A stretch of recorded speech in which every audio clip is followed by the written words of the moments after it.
Well, look at this. Current status. We haven't gone full cafe racer build yet, but I'm basically just doing this to clean up the bike in general. It's dirty. It's really dirty.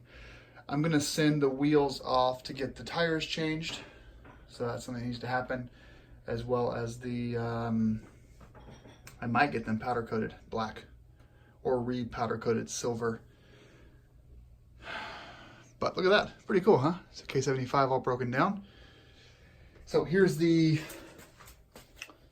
rear fairing piece with the rear brake light base right there.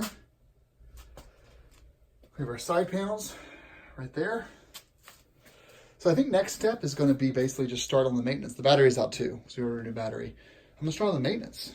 And before I get done tonight, I'll take the front wheel off because that way I can get those taken care of tomorrow. Yeah, that'll be good. All right, so yeah, let's do first step. Let's maybe do the final drive first. Let's show up the final drive and inspect that. It's also going to require removing the shock back here. Shocking, I know. We got our wiring loom all exposed. So, show the final drive. We have to unhook the monoshock on the rear, and we have to drain the final drive fluid out of it, which drain plug is on the bottom there. There's the entry point. And then we probably have to remove the brake caliper as well. And I don't think we have to remove the pannier carrier. I kind of wish this bike didn't have ABS because it would save me, I don't know, like 10 pounds of weight. But it would make the whole wiring situation a lot simpler. But ABS does save insurance money. All right, well, let's do this. And you know, I should add, this isn't really a how-to guide, I guess, because I'm not really doing a how-to. I'm kind of narrating it as I go. One thing I can say, this motor is massive. BMW knows how to make a really heavy-ass bike. Ridiculous. This is all kind of gross. We need to really... This bike has seen some shit. Just put that out there.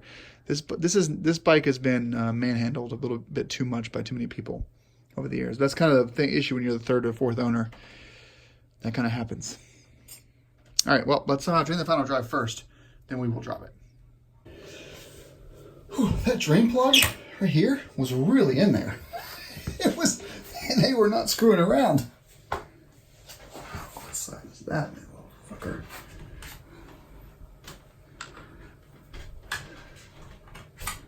That's a big drain plug.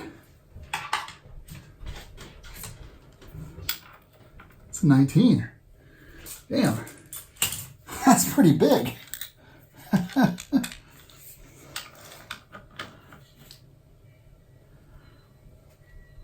And it's also in there.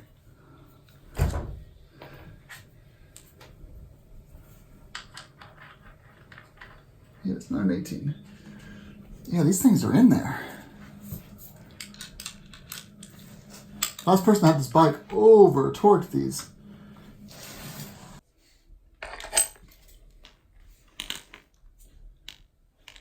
I swear, that was so much work.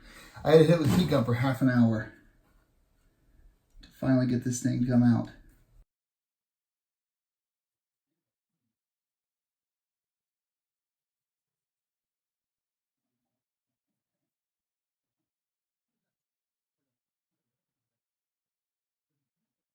Jesus. That was just insanity. All right, well, this is coming out now. Now we can go ahead and remove these 4 bolts here and pull the final drive completely off, and then we can get this. I know to support this with something, but it'll be fine. I feel like the splines are okay. See the shaft? It needs to be really cleaned up. We're gonna degrease this shit. It's gonna be the next hour or so, but it is nasty. Everything here is greasy. Cleaned up. So, looks pretty good. pretty nasty before. We're not done cleaning it up yet, but close. Here's the shock, the OEM shock. You can see how it's all eaten up in there. Pretty dirty. And now here's the shaft. So we got that pretty cleaned up. Splines look great though. Really great shape. When this bike is done, we have to do a major degreasing. It's just in super bad shape, but we can go ahead and safely put back on the final drive and marry that up after we put some moly on it. And then fill it with 7590 gear oil, which is an awesome win after a mostly depressing start to this project. So we're making progress.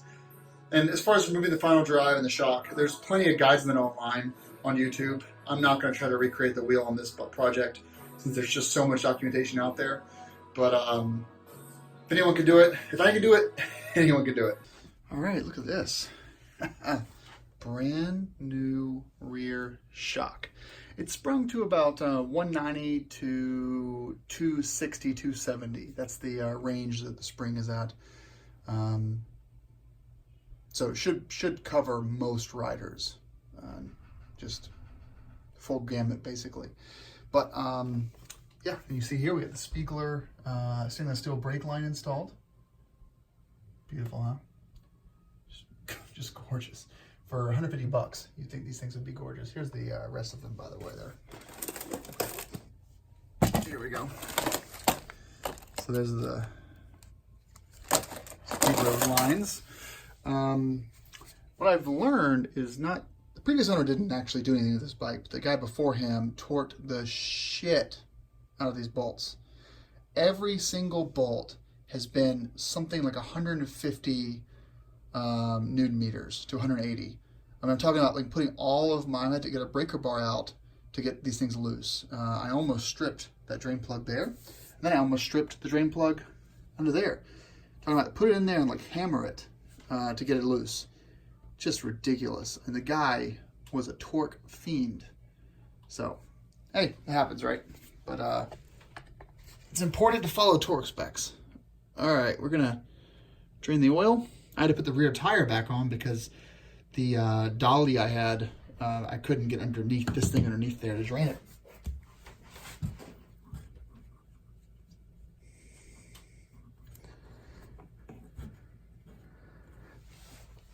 Well, I thought I was gonna get that right.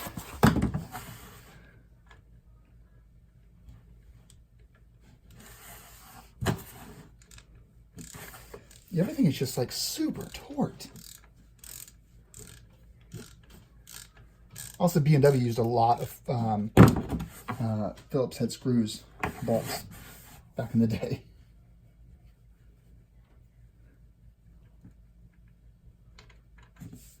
Ugh, black, like black as night.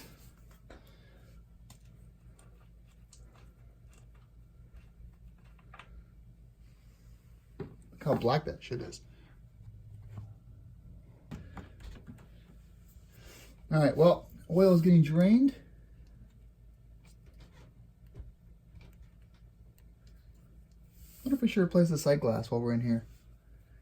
It would require making another order to Beamer Boneyard, but I think the sight glass would look great cleaned up there. All right, let's get the oil filter, wherever that is. I mean, I know where mine is, but where's the actual oil filter located here?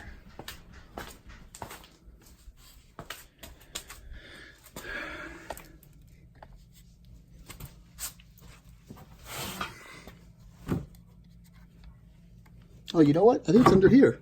Yeah, it's actually under here. All right. I have to wait till the oil completely drains to get in there.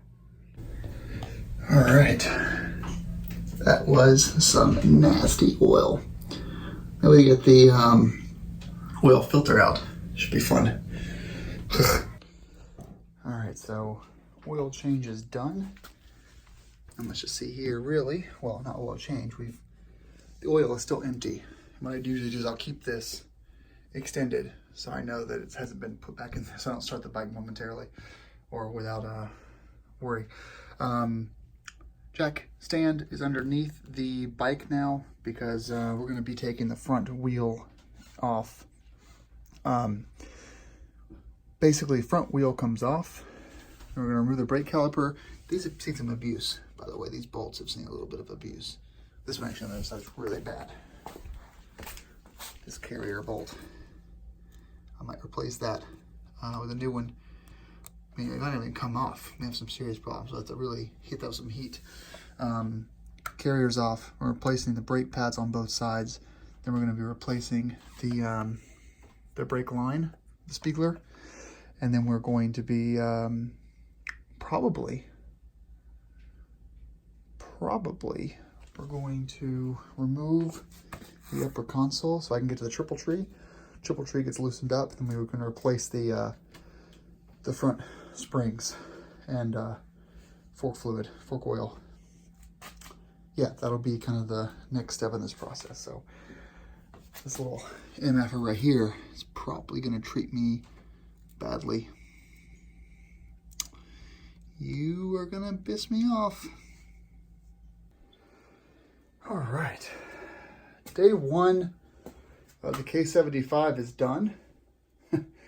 We got a lot done. Clearly.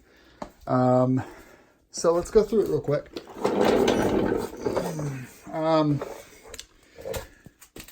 Oh, I get to the rear wheel off, so we can be done. Both wheels are off. Just pretend that's off. And they're going to be powder coated. I'm thinking black for the wheels, or a bright silver. The YSS shock is installed, which is great. Front and rear brake pads are done. Look at those beauties, those big old brake pads. They're all done. We replaced 1 and 2 brake lines with stainless steel. We still have to do the one coming out of here of the master reservoir, and we still have to do this one coming out of the secondary reservoir. Other than that, though, we are halfway done with brake lines, basically. Battery is out. The battery is shipping. It'll be here in 5 days, so no big deal. Fresh battery going in. Tires will be here tomorrow, and they are going to be decent. They're not like crazy, and they're Continental tires. They're not radials. They're actually bias plies. We also have our feet on stickies. I'm not going to do the grips until I'm actually wrapping up with what we're doing. So I may actually replace the handlebars. Again, this is all kind of dynamic. I'm just getting the stuff done that is like maintenance first. Once the maintenance is done, then we'll figure out like, I mean, the only reason I did the shock is because we were already in there. Just makes sense. Actually, it's not tightened down though, is it? It is, okay.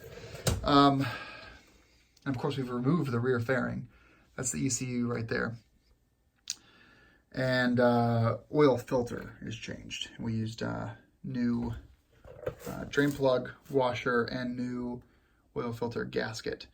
So tomorrow, I couldn't get they're not here right now. I couldn't get the tubes apart. My first time ever maintaining tubes, and so I'm taking them to my local place, and they're going to basically do it for me. It's just taking the tube apart, replacing the spring, and putting fresh fork oil in there. I don't know if it needs it, but it's a 25-year-old bike. So same with the rear shock. It definitely needed the rear shock, but I don't know about the front shock. But anyway, well, no big deal. So tomorrow, replacing the fork springs, so we can put the front forks back in. And we're also going to be opening up the other side of the bike, which is going to be... Sorry, guys. So on this side of the bike, we're going to take the valve cover off. We're going to replace the spark plugs. We're going to check the valve clearance. And what else? Oh, we're also going to be replacing the coil pack. Got a brand new coil pack here we'll be doing. And shit, what am I forgetting? Spark plugs. Oh, we also have a valve cover gasket. And this one's 25 years old, so brand new valve cover gasket will go in here. And I'm thinking, since the oil is still out of it right now, I may remove both sides of the valve covers and actually strip them and repaint them, I think. But I'm not, it's something that I'm not sure about yet, so we'll see about that one. What else? Well, once that's done, we'll get my box of stuff over here. All that'll be left, once the forks are back on, all that'll be left are the heated grips, changing the grips. And of course the battery. So battery, and then once the wheels are done being powder coated, within a week or two, we can put the tires on. So I'm going to wrap this video up by saying that I'm inching towards leaving it as is, and doing a bobber cafe racer build. I wasn't going to, but I just don't know if I can make this work with, I'm going to close this up, I'm going to damage the thing. I just don't know if I can make this work. And I'll talk more about that in another video. I emailed a few companies, and we're going to see how that goes. I mean, I'm not asking for free stuff, just emailing them, asking for advice. So we'll see. I don't know. That'll be a separate video. But great first day. I mean, we did a lot. I actually thought it was going to be like a 3-week project, and it will be in total, because I'll be waiting for companies and paint work and body work and the wheels being powder coated. But the actual core job of the bike is basically a 2-day job. If I were to not get the wheels painted, powder coated, and I was just to throw the new tires on there, then and just do the grips and basically rig up the RT fairing back on here, even though I know it's broken, then we would be done. And it's a 2-day job. And then I'll probably actually keep the fairing. I would keep the fairing off and then take this outside and degrease it once it's going to be warm. It's going to be warm this weekend, so I would degrease the whole freaking bike. Degrease it and then shine up the headers. Headers are in really bad shape. Or not headers, sorry, muffler, silencer. But other than that, man, I mean, we are, I can't believe I did so much today. Oh, and the air filter. I haven't done the air filter yet. But I did a lot. Got a lot done. And, yeah, I don't know. We'll see. We'll talk about this a little bit tomorrow. All right, guys, have a good night. Thanks for watching. Rock on.